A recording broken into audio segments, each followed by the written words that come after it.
मुफ्तखोर मेहमान। एक राजा के शयन कक्ष में मंदरी सर्पिनी नाम की जू ने डेरा डाल रखा था।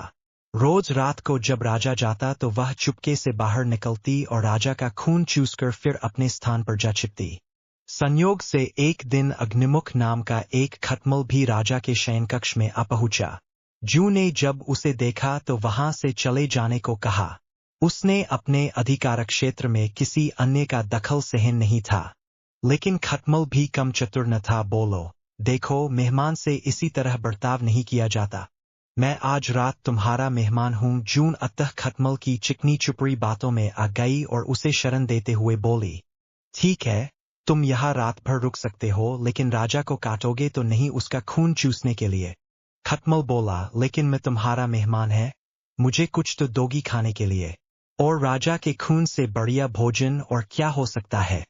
ठीक है, जू बोली, तुम चुपचाप राजा का खून चूस लेना, उसे पीड़ा का आभास नहीं होना चाहिए।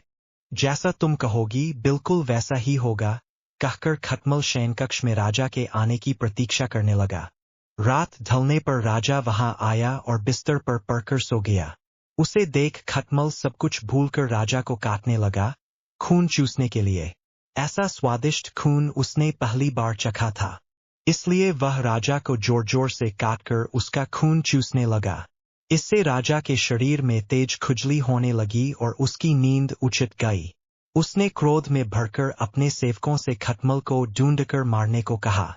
यह सुनकर चतुर खटमल तो पलंग के पाए के नीचे छिप गया, लेकिन चादर के कोने पर बैठी जू राजा के सेवकों की नजर में आ गई। उन्होंने उसे पकड़ा और मार डाला। शिक्षा, अजनबियों पर कभी विश्वास न करो।